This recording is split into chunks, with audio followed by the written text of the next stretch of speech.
Hello, good morning. कसे आहात सगळे? छान ना? मी पण मस्त आहे. आज आपण एक खूप खूप महत्त्वाचा विषय घेऊया. म्हणजे येणारे काळात कुठल्या गोष्टींसाठी डिमांड असणार आहे किंवा स्कोप म्हणतो आपण. आपल्याकडे जनरली काय होते बघा, आता खूप पूर्वीचे काळी बी एडला एवढं डिमांड होतं. तुम्ही बी एड केलात की लगेच नोकरी लागलीच. सध्या काय आहे, गेले 10-12 वर्ष सगळी प्रक्रिया बंद असल्यामुळे कोणालाही नोकऱ्या लागत नाहीत. त्यामुळे आपले विद्यार्थी बी एडकडे जायचं बंद करून टाकले. कितीतरी कॉलेजेस त्याच्यामुळे बंद पडले. नंतर BCom BCA अशा गोष्टी नाही. चांगले दिवस आले का लगेच बँकेत वगैरे जॉब्स लागायचे. नंतर तो पण बंद झाला. नंतर इंजिनिअरिंगला त्यामुळे प्रायव्हेट कॉलेजेस कितीतरी आल्या.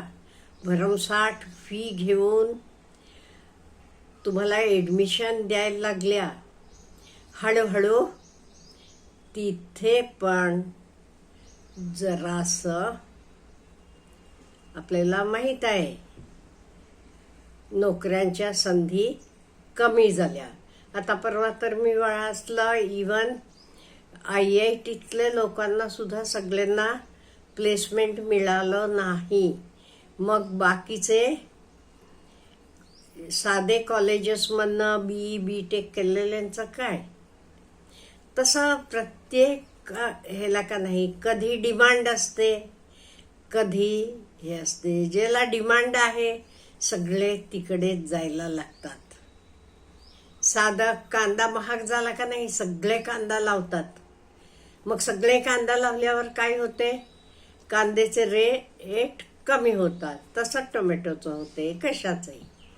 हे natural, it is quite but natural, ते काही नाही. पण आता येणाऱ्या काळात कशाला स्कोप असणार आहे आणि कशाला डिमांड असणार आहे ह्याच्याबद्दल भरपूर अभ्यास करून हा मी तयार केलेला ब्लॉग आहे. का म्हणजे अभ्यास केल्याशिवाय हे कळत नाही जगात काय चाललंय, आज कशाची नीड आहे. हे सगळं आपल्याला अभ्यासपूर्वक करावं लागते. आणि एक लक्षात ठेवा, ह्याच्या पुढे प्रत्येकानं आपल्याला सरकारी जॉबच पाहिजे म्हणून बसला की होणार नाही. का सरकारी जॉबची संख्या दिवसेंदिवस कमी होत चाललेली आहे. त्यामुळे आपण आपल्या क्षमता, आपले स्किल्स वाढवायला पाहिजे. म्हणजे आपल्याला कुठे नोकरी मिळणं किंवा काही स्वतःचं चालू करणं सुद्धा सोपं जाईल. त्यामुळे ह्या दृष्टीनं आपले आवडीप्रमाणे आपण पुढे वाटचाल करायला पाहिजे. म्हणून मी थोडासा अभ्यास केला आणि पुढच्या काळात, येणाऱ्या काळात, भविष्यात कुठल्या कुठल्या गोष्टींना खूप डिमांड आणि स्कोप असणार आहे. पहिलं AI म्हणजे आपल्याला माहित आहे आर्टिफिशियल इंटेलिजन्स. लोकांना भीती वाटते AI मुळे नोकऱ्या जातील. नाही, जाणार नाहीत.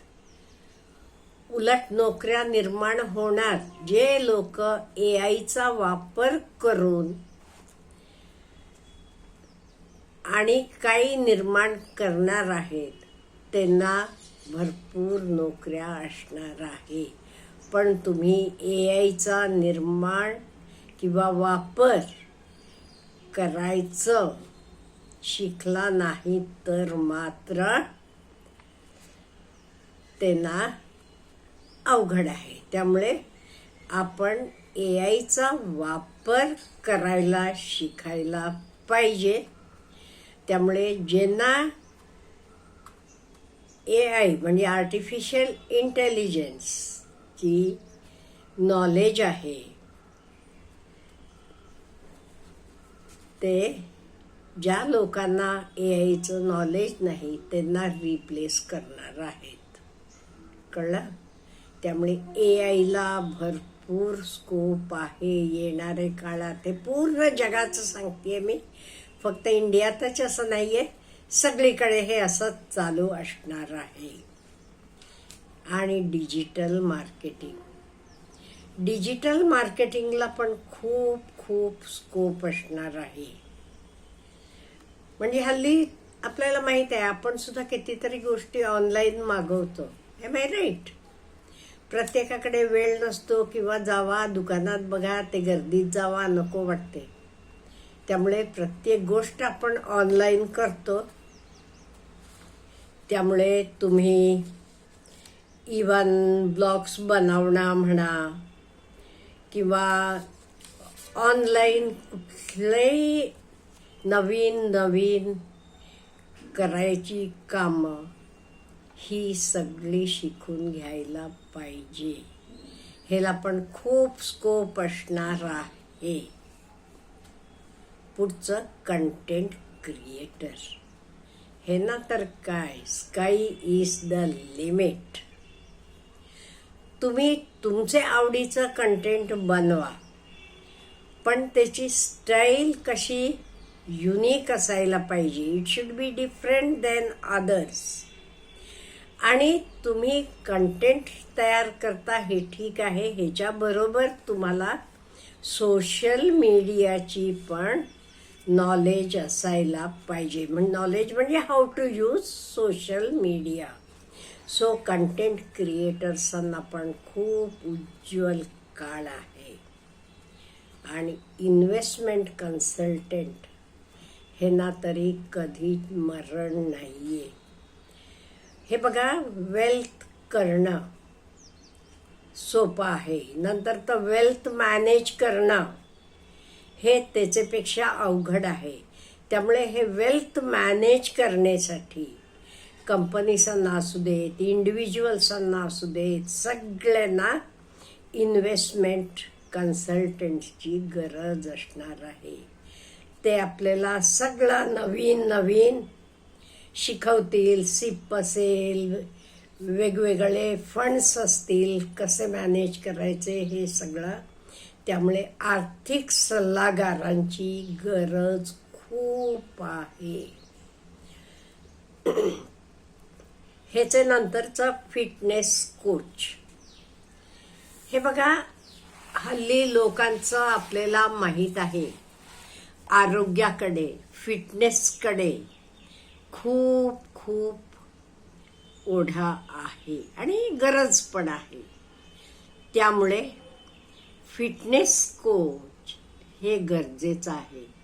का, लोकांना ओबेसिटीचा त्रास होतो, लोकांना बऱ्याच गोष्टींचा त्रास होतो. हल्ली आपल्याला माहीत आहे, बैठी कामाची पद्धत असते, स्क्रीन समोर असतात बऱ्याच वेळ.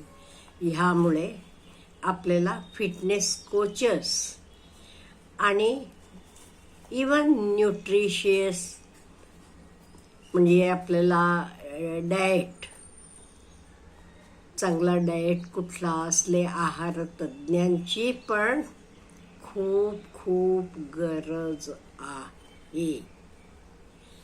आणि पुढचं पब्लिक स्पीकिंग कशासाठी पाहिजे तुम्हाला माहीत आहे. डिजिटल मार्केटिंग असू देत, काही ॲडव्हर्टाइजमेंट असेल, bring about the change in the minds of the people. ह्याच्यासाठी आपल्याला पब्लिक स्पीकिंग गरजेचं आहे. त्यामुळे ही पण एक स्किल चांगली आहे, लोकांनी डेव्हलप करून घ्यायला पाहिजे. आता कॉपी रायटिंग म्हणजे काय, हे बघा, प्रॉडक्ट्स जे सेलसाठी असतात किंवा मी तुम्हाला साधा उदाहरण सांगते. तुम्ही विक्स आणता विकत, अमृतांजन आणता, हां, त्याचे बॉक्समध्ये एक लिहिलेला कागद मिळतो तुम्हाला, सगळे वेगवेगळे भाषेतनं लिहिलेलं आहे. तर कसं वापरायचं, त्यात काय काय इन्ग्रेडियंट्स आहेत, अमुक तमुक. तर कॉपीरायटिंग असे नवीन नवीन प्रॉडक्ट्सबद्दल नवीन नवीन कॉपीराईट करणारे लोकांची पण खूप खूप गरज आहे. आणि ह्यांना लँग्वेज फ्लुएन्सी पण लागतीये. म्हणजे बघा कितीतरी पुढे नवीन नवीन गोष्टी शिकण्यासारख्या आहेत हल्लीचे युवांना. नुसतं नोकऱ्या मिळत नाही म्हणून रडत बसण्यात काही अर्थ नाहीये. पुढे कशात आपल्याला स्कोप असणार आहे जरासा आपण विचार करायला पाहिजे. नाही ते सगळे लोक जातात म्हणून MPSC ला जायचं, आयुष्यातली 7-8 वर्ष वाया घालवायची तिकडे. हे उपयोगाचं आहे का? नाही. ह्याच्यापेक्षा तुम्ही पहिलेपासून तुमचं कॉलेजचं शिक्षण करत असताना ह्या सगळ्या स्किल्समध्ये तुमचे आवडीची स्किल, हे मी बऱ्याच स्किल सांगितलेले आहेत. हे प्रत्येकानं काही सगळ्या स्किल करणं शक्य नाहीये. आपल्याला काहीतरी उपजत पण देवानं दिलेलं आहे, त्याला आपण सांगड घालून गेलो का नाही, पुढे आपल्याला आयुष्य खूप सोपं जाते. सपोज एखाद्या मुलाला बोलायची खूप चांगली हे आहे, क्षमता आहे, ते तो पब्लिक स्पीकिंगमध्ये जाऊ दे. लिखाणाबद्दल ज्याला आहे तो ते करू शकतो. ज्याला टेक्निकल नॉलेजच जरा क्षमता जास्त आहे तो त्याला जाऊ शकतो.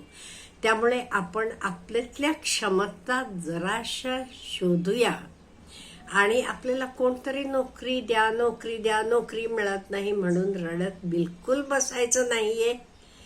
आपलं आयुष्य कसं घडवायचं आपल्या हातात आहे. जरा विचार करूया. आणि हे सगळ्याबद्दल शिकून घ्यायला तुम्हाला कुठेही लांब जायची सुद्धा गरज नाहीये. Everything you are getting online. हल्ली आपण ऑनलाईन सुद्धा. पण आयुष्यात काय महत्वाचं आहे? डिसिप्लिन महत्वाचं आहे. त्यामुळे हे तुम्ही अंगात जरा डिसिप्लिन बाळगून ह्यातल्या कुठल्याही तुमच्या आवडीच्या गोष्टींबद्दल नॉलेज मिळवला की आयुष्यात तुम्हाला भरपूर भरपूर करण्यासारखं मिळेल. अच्छा, हॅव ए गुड डे. आणि तुम्हाला काय ह्याच्याबद्दल बोलायचं आहे किंवा काही सांगायचं असलं तरी मला कॉमेंट बॉक्समध्ये कळवा. Have a good day.